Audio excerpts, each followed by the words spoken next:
Salut les amis, j'espère que vous avez la pêche. Si tu es nouveau sur cette chaîne, moi c'est Babou Diabaté, le fondateur des Élèves de la vie. Abonne-toi à cette chaîne qui va te permettre de te bâtir un bon mindset et de booster ta propre personnalité et de parler de tout sujet sans tabou. Sans plus tarder, pour cette vidéo, ensemble nous allons voir 10 choses qui détruisent un couple. Bien, pour notre premier sujet, il s'agit... La première chose qui détruit un couple, c'est le manque de respect. Le manque de respect. Un couple qui va bien, c'est deux partenaires qui se respectent. Il n'y a pas d'insultes, pas de violence. Personne ne rabaisse l'autre. Chacun a compris que l'autre doit s'épanouir en tant que personne. Et chacun a donc son espace privé, son jardin secret.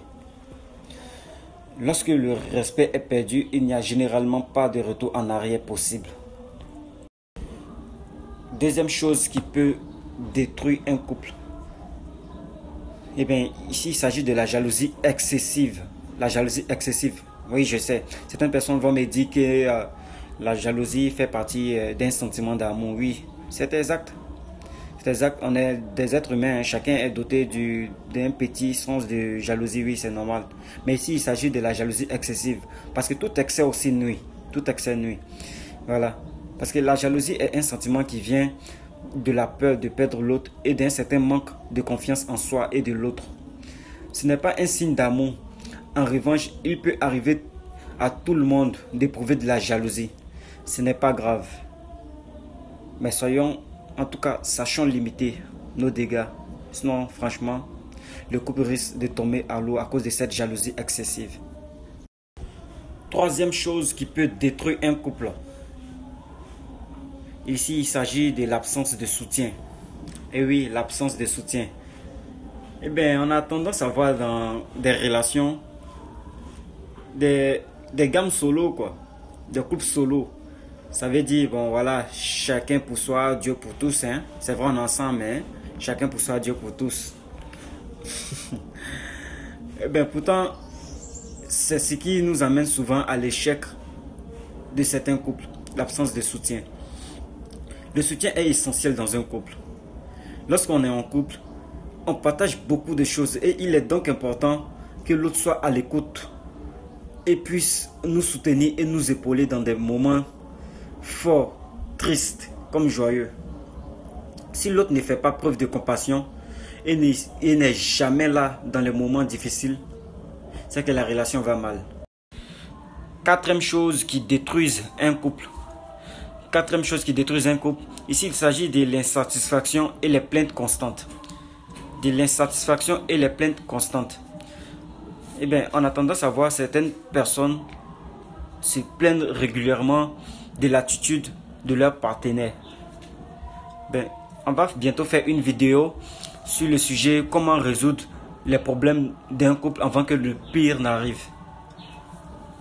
Mais ici, l'insatisfaction et les plaintes constantes, quand tu te plains continuellement et que tu n'es jamais satisfait en tout cas de l'attitude de l'autre, franchement cela prouve que le couple va mal.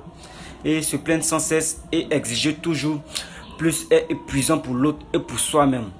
Lorsqu'on se retrouve dans cette situation, il faut se demander pourquoi on se plaint tout le temps. Est-ce une mauvaise habitude ou est-ce le symptôme d'une insatisfaction générale? Cinquième chose qui détruit un couple. Ici, il s'agit de la dépendance affective. Ça va un peu piquer. Hein. Vous savez, aujourd'hui, 80% de personnes se mettent en couple juste pour porter le statut du mariage.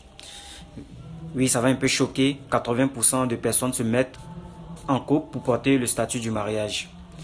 Quand tu demandes à quelqu'un pourquoi tu te maries, il demande, tu vois pas que je vieillis? C'est dommage.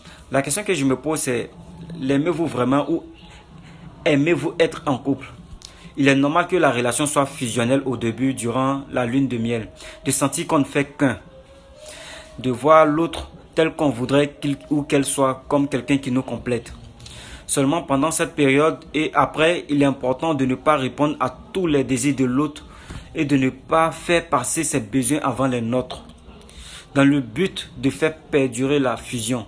Le vrai amour est celui où Le vrai amour est celui où l'on aime réellement la personne pour ce qu'elle est et pas pour le vide affectif qu'elle comble en nous. Sixième chose qui détruit un couple, le manque de communication. Le manque de communication. Vous savez, la communication fait partie des bases d'une relation. Et que s'il n'y a pas de communication, franchement, cela devient encore plus difficile pour deux personnes qui disent s'aimer, en tout cas. Parce que de nombreux couples se séparent à cause d'un défaut de communication. Il faut parler de ce qui va et de ce qui ne va pas. Il faut s'exprimer sur ses désirs, ses envies, ses ressentis, écouter et prendre compte les avis, désirs, envies et ressentis de l'autre. Septième chose qui détruit un couple, ne pas passer de temps à deux. Ne pas passer de temps à deux. Oui, ici c'est d'autant plus vrai dans le cas d'un couple qui a des enfants. Il faut se garder des moments en couple. Je ne parle pas de celui où le mari est missionnaire, il est souvent en voyage, tout ça. Je ne parle pas de ça. Mais ici il s'agit de deux personnes qui vivent ensemble. Et après il y a des enfants qui sont venus dans ce foyer-là. Et voilà, maintenant du coup, c'est plus comme avant. Ils ne passent plus de temps ensemble. C'est de ça qu'il s'agit. Parce qu'il faudrait quand même que pour un couple, il devrait, pour entretenir la flamme, veiller à garder des marques d'affection, des relations sexuelles régulières, des moments de tendresse et des activités hors du quotidien. Bref, passer du temps en amoureux. Septième chose qui détruit un couple, ne plus avoir de projets communs. Avoir des projets communs est essentiel pour avancer à deux. Même si tous nos projets n'ont pas à être communs. Un couple qui va bien fait des projets à court ou à long terme. Ils en parlent, imaginent, font des plans, les modifient ensemble. De plus, c'est juste que quoi? Je ne dis pas de faire tous vos projets ensemble. Mais c'est juste que quoi? Ne plus avoir aucun projet commun, c'est s'éloigner petit à petit. Huitième chose qui détruit un couple. Huitième chose qui détruit un couple, c'est le fait de s'oublier. Le fait de s'oublier. Être deux, c'est aussi s'affirmer en tant que personne à part entière et savoir dire non. Un couple n'a pas à avoir envie des mêmes choses au même moment ou à avoir toujours la même vision des choses. Un couple est formé par deux personnes et aucun ne doit s'oublier pour essayer de ne faire qu'un ou laisser plus de place à l'autre. Neuvième chose qui détruit un couple. Une vie sexuelle qui n'est plus épanouissante. Vous savez, ce n'est pas nouveau. Plusieurs personnes aujourd'hui, malheureusement, se séparent juste à cause d'une vie sexuelle qui n'est plus épanouissante. Vous savez, la sexualité est révélatrice de l'état de la relation. Si votre sexualité est épanouie, la complicité et l'amour s'en trouvent renforcés. Dans une relation qui marche, les partenaires sont tous les deux satisfaits de leur vie sexuelle. Je pense que j'ai dit deux fois le même chiffre au cours de la vidéo. Donc voilà, dites-nous dans les commentaires lesquelles des 10 choses vous ont plu et que vous trouvez qu'il faudrait en même temps régler.